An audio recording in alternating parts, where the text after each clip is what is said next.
Hello, and Young Africa. How are you doing? Welcome to yet another check-in. And today we are just reviewing the YouLead Summit very quickly. I'm picking up some quick wins. You guys can see my breakfast is still with me.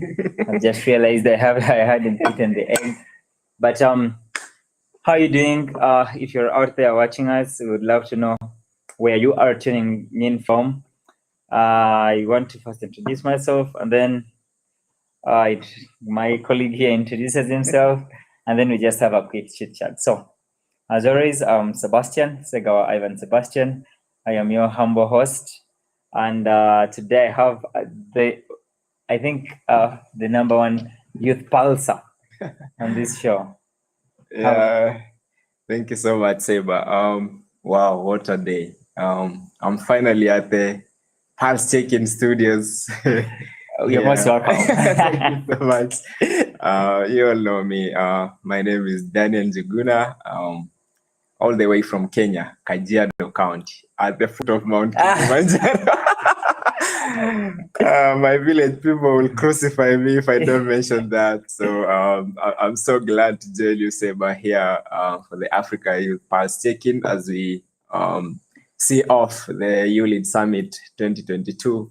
And that has been sensational for the last 5 days. All right. Thank you so much, Daniel, first of all, for joining in. Yeah. It is exciting to finally have you. We hope to do this earlier, but you guys know that the week has been a packed week. We've had the summit.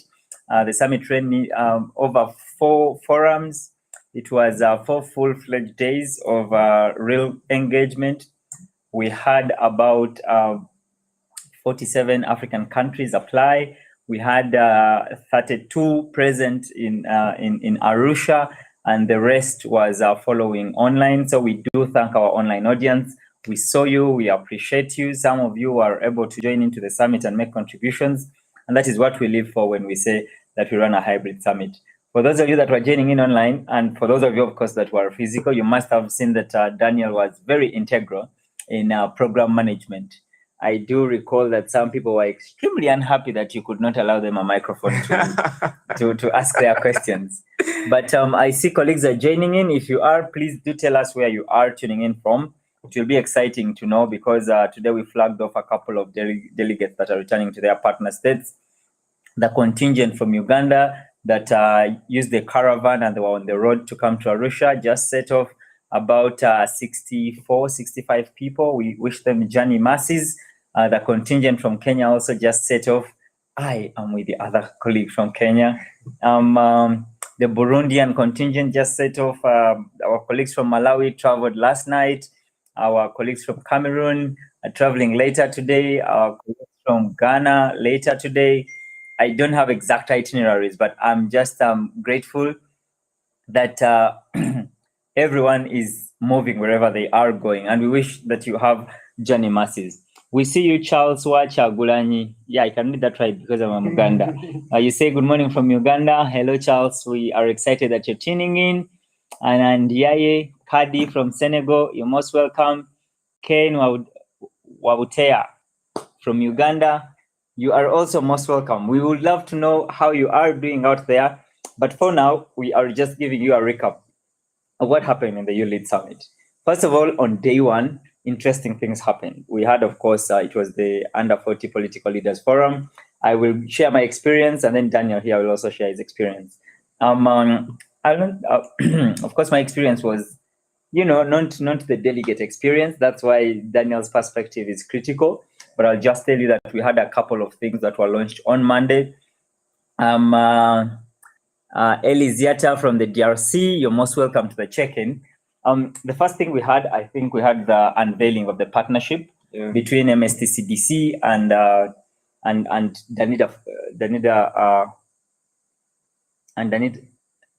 DFC, Danida Foundation Center. Yes. So that was the first thing. MSTCDC and DFC finally have a cooperation agreement, which means that that's a lot of opportunities for young people out there. And I think that agreement first materialized in a pre-summit activity, which was the boot camp that we had a week before the summit. About 60 young people were beneficiaries of that boot camp. And those 60 young people were constituting from 15 African countries. And of course, after the boot camp, they transitioned into the YouLead Summit and were able to join us. The second thing is there was also a presentation on the ESC Youth Fellowship, which will be an emerging leaders fellowship to try and train our young people in the region. Specifically, this one is a selfish one. It is specific to the East African region, and the intention is to support capacity building for our leaders, both in governance and in business. And then away from that, we had, of course, a prolific list of speakers, both high level and the delegates that were here, because that's how we do it. It is cross-generational. When people come here, they need to share. It's not come and sit and listen to speeches. It is always listen, interact, make recommendations, commit your leaders, and that's the flow of things at the summit. But now I just want to take over to Daniel here to just give us his experience of day one, and then we shall proceed from there. Yeah. Wow. Day one picked up on a high. The Under 40 Political Leaders Forum that took place here at MSTCDC. And you could see the energy. You could see young people really getting, really wanting to get involved in the political leadership conversation. And the launch that was done, and I also want to join the ESC Youth Fellowship as an East African young man. Sure. So the speakers who are selected to facilitate the Under 40 Political Leaders Forum were out of this world. Sensational. They had the content. They would, it was just amazing. So the first day, people getting to interact as the people, a lot of delegates came in and interacted on the basis of content here at MSTCDC. Myself, I arrived here on a Monday, the first day in the morning, and I set my foot running. So it was such a nice day to interact with the young people across the continent, all over Africa. And Seba, really, you could see the love and the passion from the young people here. And many of them came here on a self-sponsorship. And that really means a lot for the young people, because one of the biggest problems that we face in Africa is having a big population of young people who lack information. And here, when you come to the YouLead Summit here, from day one, you get fed with the right information at the right time, at the right place. So really, from day one, YouLead Summit kicked off on a high. And actually, when you mentioned that young people came here on a self-sponsorship, I just want to say that I think the contingent from Uganda traveled for nearly 30 hours, which of course goes to say that the integration process needs to be revised, because they spent so much time at the border, nearly 3 hours at Busia and 3 hours at Namanga, which means that maybe we have some non-tariff barriers that limit people from traveling. Exactly. So you imagine if someone has to travel from Uganda, I think that is an hour and 30 minutes flight.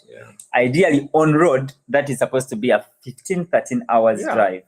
Yet they took 30 hours. That's a whole day, and then some good time into another day. The team from Burundi took about 9 hours, but next year we are looking to probably pilot something. We want a caravan to have, even if it is a 1 week travel to the summit, but we start from Burundi. From Burundi, the team from Burundi goes to Kigali. They join the team in Kigali. Then they come to Kampala. Then the Juba people also drive down to Kampala. Then Kampala goes to Nairobi, joins the Nairobi people, and then we just do a whole caravan. And with the way things are, I hope the border would have cleaned up. Otherwise, we might spend quite the time in clearance. But we are working very closely with the ESC to ensure that we have that caravan. And the beauty of using the road within the region is that you get an appreciation of exactly what the integration provides. And I think very many Ugandans that I was interacting with the delegates. Unfortunately, we were not able to get them before they left. Yeah. But they were very shocked that at the border with Uganda and Kenya, their national ID could pass. Yeah. But at the border of Kenya and Tanzania, the national ID couldn't pass. It's not possible. And I think I remember they had a side meeting with the ELA members when we were at the ESC, where the day 2 and day 3 were hosted, and they actually raised this concern, which is a good thing for the summit. Yes, that it brings then these young people with their leaders. Exactly. And for Team Uganda, for example, they had a legitimate concern to raise, which is a good thing. Now. And on the same breath, even the Kenyan delegates met the cabinet secretary for East African Cooperation at the ESC headquarters. Exactly. And we raised the same concerns because we are really affected at the border because we have to have either a temporal passport or a permanent passport to cross over to Tanzania. So we met the YALA members as well at the East African community, and we had the same deliberation during the pre-summit agenda, and we raised that issue. So I know as we go forward, that will be sorted out. Probably. Yes, and I think also the South Sudanese had on the sidelines of the summit, they also engaged their YALA members. So that is the beauty, I think, for me, for the summit. That otherwise, where it would have taken quite the time for you to meet the cabinet secretary. Yet when you came to the summit, it was simply you're in the same room. Exactly. So you run into the secretary in the corridor, whisper to her. I think we need to have a quick one. You can need to have a quick meeting with the delegation, and they were very very responsive, and exactly, which was a beauty to see. Before we go into the comments, I see you guys are fired up. But I just want to say that it was not all serious business. I think Monday evening we had a fireside chat, and we had the former guild president of the University of Nairobi. The current. Actually. She's the current. She's the current. She's the I take back my word. I apologize, Madam President, if you're following. The current guild president. She's actually still on campus. She's leaving sometime in the afternoon. I don't know whether we will be able to catch her, but she was on the fireside chat. We had Professor Susie, the executive director of the Julius Nyerere Leadership Center in Makerere University. We also had one of our conveners, High Excellency, the former vice president of the Gambia. And it was interesting to hear their perspective of life, how them as women have broken through barriers. I followed the conversation very keenly, and I got so inspired as a person. I also got to know that as a man, I have so much to do towards ensuring that women in our environment, in our community, have a safe space to express themselves. And I think that was something to live for. When we fly to day 2, day 1 was at MSTCDC. Day 2 was hosted at the ESC Secretariat. Of course, the excitement was so much. We had some people who had not had the opportunity to be at the ESC Secretariat. And for those of you that are out there and you have not been to the ESC, the EALA, the East African Legislative Assembly, is hosted there. The East African Court of Justice is hosted there, exactly. And then the Secretariat itself. The East African Secretariat. So what happened is, people who are interested in legislation were all running to EALA. People who are interested in the law were all running to the Court of Justice. It was I don't want to say chaos, but it was quite a marvel to see.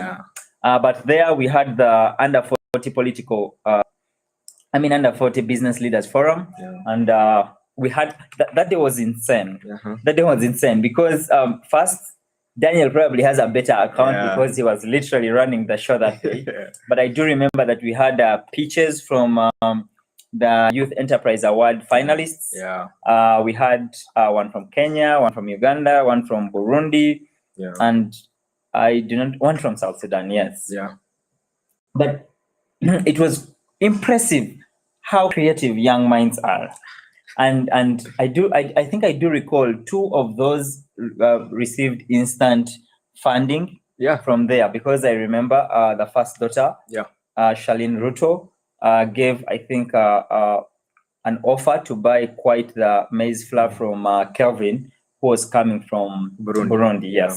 And then I don't remember, I think it was the East African Business Council that also picked up Emmanuel Busula's the card, the visa a concept of the same. Yes, he had the card that students should use to swipe in school, so that they do not have hard cash. And I feel like as Africans who are hoping to go into a cashless economy, and I'm sure my colleagues from Kigali understand this. If you have been to Kigali, if you have money in particular parts of Kigali, you might not be able to get a service. Really? Yes, because for example, public transport, it is unlikely that you will take a public bus and they accept your money.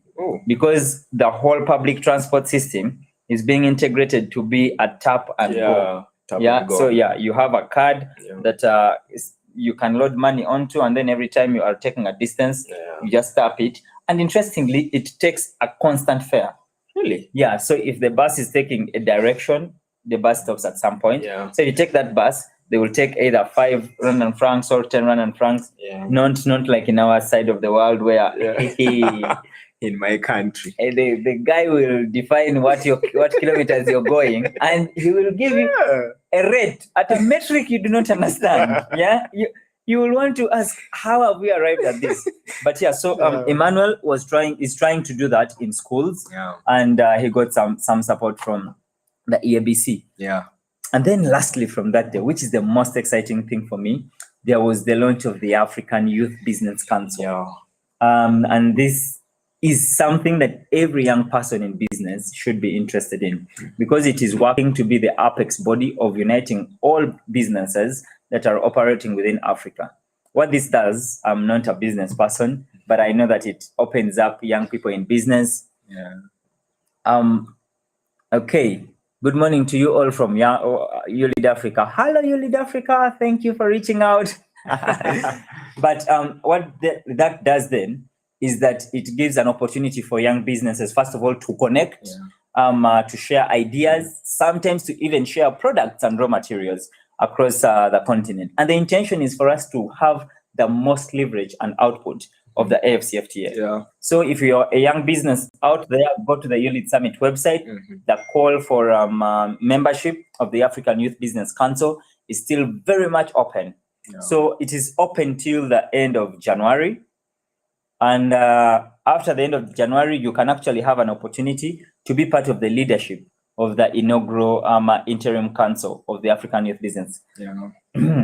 So go out there. I think the criteria is not so hard. You just need to be a business. You just need to be operating in Africa, and you need to be that's where it gets tricky. You need to be youthful as a leader. It needs to be either youth-led or youth serving, but mostly youth-led. So if you just have those 3 criterions, of course, the business needs to be registered, and I think that is something that we miss. That. That there is so much benefit in running a formal enterprise than running it informal. Exactly. And I have seen, for example, for the boot campers that we had here, some were business minds, some were governance leaders, but you could see that the way they were exchanging ideas, they were trying to ensure that whoever has a product that is not in another's country, they see how to integrate it, maybe open a franchise from the other side. This person feeds into that, and they create some sort of networking. And you guys have seen how franchises work. KFC, somewhere in the US, but it's all over Nairobi streets. Kampala, I can't stress it enough. About I think 4 or 5 years ago, it entered Kigali. Down in Dar es Salaam, we are waiting for KFC here in Arusha. But hopefully we don't get KFC. Hopefully we get a brand that is African and a brand that is being curated by a youth. That is something that we would appreciate. But that was a milestone, I think. For me, it was, I think, what Arusha debates were last year. That Arusha debates sealed it for me in the 2021 summit. And for 2022, it was 2 things: the ESC Youth Fellowship and then the African Youth Business Council. And you imagine I'm not a business person and I'm this excited. What about you business people? I suggest that you go and apply and be a member. Daniel, I think now let's just see who is sharing what. And then we can go to the evening of day 2. Yes. So Kadi from Senegal. Cheers, Kadi. Ken from Uganda. We already said hello. Eli from DRC. We are excited that he joined the ESC. Yeah. Naima from Somalia, thank you for tuning in. Orema Edson. I actually recognize Edson. Edson is watching us from YouTube. Oh. Edson was one of the constant people that was there throughout the summit. Wonderful. As a matter of fact, if Edson keeps up the consistency, I might have to promise full sponsorship for him to the summit next year. Because Edson was another person who was online for the summit last year. Yes. Yeah. I think you were with him virtually last year. Yeah. I remember. I also need to say that Daniel here was self-sponsored. Yeah, his commitment is unrivaled. Yeah. Edson says, hello guys, thank you for recapping. It's been a milestone to bring African problems to solution. Indeed. And I think when we get to day 4, Daniel has already alluded to it. A lot happened in the post-summit agenda. Yeah. And Daniel, I'll probably leave that to him to share with us how the post-summit agenda was co-created. On to Charles, he says, thank you so much from Arua City, live in Uganda. Yes, we appreciate for this summit. Hopefully, Shamim Nambasa will represented us from Uganda. Yes, Daniel. Yeah.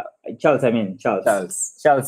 Shamim was part of the Ugandan delegation, and indeed the delegation gave a good representation. It was actually more prolific during the culture night. It was an interesting thing because that is the following day. Let me not discuss it until we get to it. Hey, and Oriema says he wishes Ugandans journey masses. Sure thing. Yeah. Charles says it was an interactive forum. I was following online. This is what gives us joy. Thank you so much, Charles, for being part of our virtual audience. I also need to say that 1,224 young people were following the summit virtually. Hey. So yes, so it is very, very interesting that most of you are out there are interested in the summit. Yeah. I think going forward, we just need to look for either an organized way to bring as many people to Arusha as we can, so that all of us have a physical experience of the summit. But I'm glad to know that even some of us that followed the summit online, can agree that it was quite productive. Exactly. Donald from, I think that's Malawi. An amazing event to meet young professionals across Africa and share insights. Yes, thank you. Sankan Sasai, amazing. My brother Daniel. Okay. Sankan. Actually, we were with him in Nairobi when we had the Microsoft training.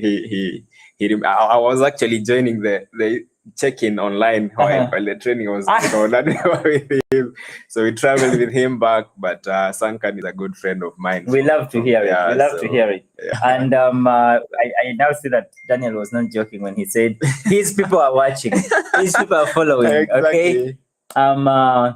Charles says, how I pray next year I attend personally. I am taking note. I am taking note of consistent people of the check-in, and definitely we can see what to do. I can't make any promises now, but fingers crossed.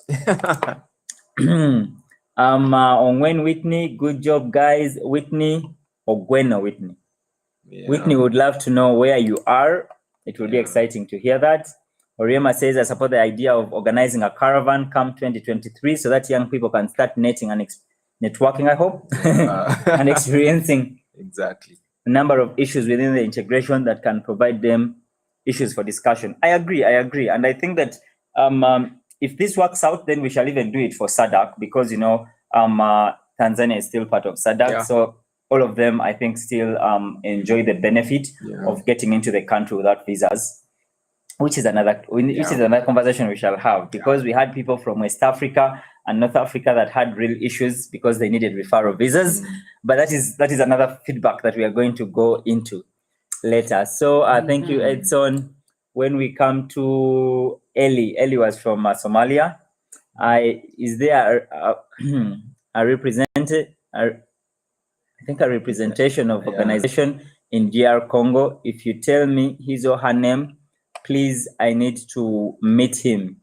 All right, Eli, let me see. I can commit to texting you after here. I'll be in your DMs on Facebook, and then we see how to take that conversation forward. But I'm excited that you would want to be part of the One Young Africa. All right. Kevin. Kevin, you're on campus. Kevin, I know you're on campus. Please come into the check-in room, and I know you know where it is. Would like to hear your perspective. Kevin is the gentleman that did so well and was a finalist for the Youth Enterprise Award from Burundi. But Kevin was also a part of the boot camp, and also even before Kevin had won all those things, Kevin has been a volunteer with us for a long time. I was so excited that when we made calls and processes that required honest and ethical choices, Kevin was one of the people that could make the cut. Yeah. It is so good that even when he made his speech, I already shared that the first daughter of Kenya offered to buy some of his products in Burundi. I think it was flour. It was flour, yes. the sweet potato flour. Sweet potato flour, to bring it to Kenya. Yeah. So that is an interesting thing. Many thanks to YouLead Africa. I have really learned a lot. Can't wait to host YouLead Summit 2023 in Burundi. Burundi. Nice, Kevin. Kevin, that's a good try. Yeah. Meanwhile, guys, for those of you that do not know, yesterday at the summit, and I think this call went out to everyone, there was a survey to decide which country hosts the next YouLead Summit. Yeah. Now I can't say the call ended yesterday at 7 p.m. I have the results. Yeah, Daniel here has been sweet talking me to tell him which country is hosting, and I've clearly told him he will be watching out because I think the official communique is coming out later today. Yeah. So Kevin here has not waited for it. He has called it. Burundi is hosting the YouLead Summit 2023. It will be exciting though. I know for a fact that one country in Africa is going to host the YouLead Summit 2023. Which country that is? Hey, my country people. My country people. It's going to be communicated very soon. Yeah. On our socials, we shall be sharing emails to all those that are on our mailing list. If you want to be part of it, just drop us your email and we shall be able to integrate you. But I suspect that I'm preaching to the choir. And then I think lastly, Johari Kilala says, good morning from Tanzania. Oh, Kilala is our host. Yeah. Very wonderful and amazing experience. We are happy that you had such an amazing experience at the summit. All right, we go back to the summit. I think that the evening of